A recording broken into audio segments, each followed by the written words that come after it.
بسم اللہ الرحمن الرحیم الحمدللہ وحدہ والصلاة والسلام علی من لا نبی بعد۔ السلام علیکم ورحمۃ اللہ وبرکاتہ۔ ناظرین، یہ اگست کا مہینہ ہے اور آج اگست کی 13 تاریخ ہے، اور یہ مہینہ ہمارے لیے ایک بڑی یادیں لے کر آتا ہے کہ وہ مہینہ ہے کہ جس کے اندر اللہ تعالیٰ نے ہمیں انگریز اور ہندوؤں کی غلامی سے آزادی دی۔ تو آج کی ویڈیو میں ہم ملک پاکستان اور اس ملک کو حاصل کرنے کے لیے جو لوگوں نے قربانیاں دی اس کا کچھ تذکرہ کریں گے۔ تو ناظرین،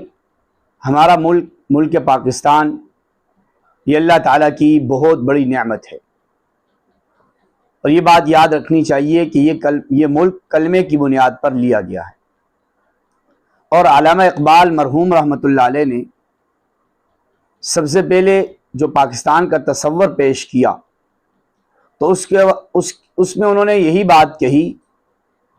کہ ایک علیحدہ ملک ہو جس میں مسلمان آزادی کے ساتھ اپنے دین پر عمل کر سکے۔ تو جب ملک پاکستان کی تحریک چلی اور اس وقت سبھی کے زبانوں پہ ایک ہی نعرہ تھا، چاہے وہ بچے ہوں یا جوان ہوں یا بوڑھے ہوں، سب کے زبانوں پر یہی نعرہ تھا کہ پاکستان کا مطلب کیا، لا الہ الا اللہ۔ اور اس وقت جتنے قائدین تھے، قائد اعظم محمد علی جناح سمیت، سب کے بیان کے اندر یہی بات ملتی ہے کہ انہوں نے پاکستان اسی نظریے پہ بنایا کہ چونکہ مسلمان اور ہندو ایک نہیں ہو سکتے، اور مسلمانوں کے لیے علیحدہ ملک ہو جہاں مسلمان پوری آزادی کے ساتھ اپنے دین پر عمل کر سکیں۔ تو اس کے لیے تحریکیں چلی، اور سب سے آخری تحریک جو چلی وہ مسلم لیگ کے نام سے، جس کی بنیاد 1908 کے اندر رکھی، اور پھر 1913 کے اندر قائد اعظم نے مسلم لیگ کے اندر شمولیت اختیار کی، اور بڑی جد و جہد کا آغاز ہوا، اور پھر کرتے کرتے 1940 کے اندر قرارداد مقاصد پیش ہوئی، اور پھر مسلمانوں کی قربانیوں سے، جد و جہد سے 1947 کے اندر ہمارا ملک پاکستان وجود کے اندر آیا۔ اور یہ سب جانتے ہیں کہ جب ملک پاکستان وجود کے اندر آیا تو شمسی اعتبار سے تاریخ 14 اگست 1947 تھی، اور قمری اعتبار سے اس وقت 1368 ہجری تھی، اور 27 رمضان المبارک تھا۔ اور جس رات اعلان ہوا ہمارے ملک پاکستان کا، وہ رات 27ویں کی رات تھی، اور ساتھ شب جمعہ بھی تھا، جمعے کی رات بھی تھی۔ اور یہ بات اکثر بہت سارے اکابر کے ہاں، صحابہ کے ہاں یہ ہے کہ شب قدر کا زیادہ رجحان وہ 27ویں رات ہی کو ہے، اور پھر ساتھ اگر 27 آخری عشرے کے اندر طاق راتوں میں کسی رات میں طاق رات بھی ہو اور جمعے کی رات بھی ہو تو اس میں پھر زیادہ امکان ہو جاتا ہے شب قدر ہونے کا۔ تو اس لیے قوی امکان ہے اس بات کا کہ جس رات ہمارے ملک پاکستان بننے کا اعلان ہوا وہ رات 27ویں کی رات اور شب قدر تھی، اور اس کے ساتھ ساتھ وہ جمعے کی رات بھی تھی۔ تو مبارک وہ گھڑی تھی جس کے اندر اللہ تعالیٰ نے ہمیں یہ ملک عطا فرمایا، اور پھر ہمارے ملک کا نام بھی پاکستان تجویز ہوا، جو چودھری رحمت علی نے اس کا نام تجویز کیا۔ تو پاکستان کا معنی ہے، اگر اس کا معنی ہم عربی کے اندر کریں تو اس کا معنی بنے گا مدینہ طیبہ۔ آپ صلی اللہ علیہ وسلم جب ہجرت کر کے مدینہ منورہ تشریف لے گئے تو مدینہ منورہ کا جو پرانا نام تھا وہ تو یثرب تھا، لیکن آپ صلی اللہ علیہ وسلم نے جا کر اس کا نام مدینہ طیبہ رکھا۔ تو یہ پاکستان کا مطلب ہے کہ رہنے کی پاکیزہ جگہ، تو یہ وہی یعنی مدینہ طیبہ اور پاکستان دونوں کا ایک ہی معنی ہے۔ تو اللہ تعالیٰ نے اس کا نام بھی ایسا خوبصورت عطا فرمایا، اور پھر ہر اعتبار سے اللہ تعالیٰ نے ہمارے ملک کو بڑی نعمتوں کے ساتھ نوازا ہے، اور اس لیے ہم سب پہ لازم ہے کہ ہم اس ملک کی قدردانی کریں اور اللہ تعالیٰ کی اس نعمت کا شکر ادا کریں۔ ہم دیکھیں کہ بہت سے ممالک ایسے ہوتے ہیں جن میں پورے سال کے اندر ایک ہی موسم ہوتا ہے۔ اب عرب کے ممالک کو دیکھیں کہ وہاں سارا سال تقریباً گرمی ہی رہتی ہے، کچھ تھوڑا عرصہ سردی ہوتی ہے۔ اسی طرح یورپی ممالک کے اندر بہت سے ممالک کہ جن میں سارا سال سردی ہی ہوتی ہے اور گرمی بہت تھوڑے دنوں کے لیے ہوتی ہے۔ اور ہمارا ملک ایسا ہے کہ اللہ تعالیٰ نے ہمیں 4 موسم عطا فرمائے، یہاں سردی بھی ہے، گرمی بھی ہے، بہار بھی ہے اور خزاں بھی ہے۔ اور پھر جغرافی اعتبار سے بھی ہمارا ملک ایسی جگہ میں واقع ہے کہ الحمدللہ ہمیں سمندر ٹچ ہوتا ہے، اور ہمیں یعنی کئی جگہ سے بندرگاہیں ملتی ہیں۔ یہ سمندر کا ملک کے ساتھ ٹچ ہونا یہ بھی اللہ کی بڑی نعمت ہے کہ اس کے ذریعے سے وہ ملک بحری راستے سے اپنی تجارت کر کے اپنی معیشت کو مضبوط کر سکتا ہے۔ تو اس طرح اللہ تعالیٰ نے ہمیں سمندر بھی عطا فرمایا اور 4 موسموں والا ملک عطا فرمایا۔ تو دیکھیں اللہ تعالیٰ قرآن پاک کے اندر ارشاد فرماتے ہیں لَإِن شَكَرْتُمْ لَأَزِيدَنَّكُمْ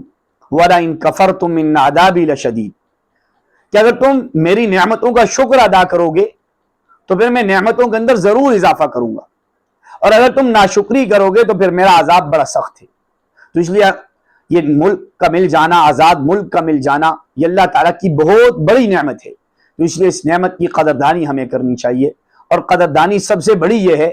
کہ جس مقصد کے لیے یہ ملک بنا تھا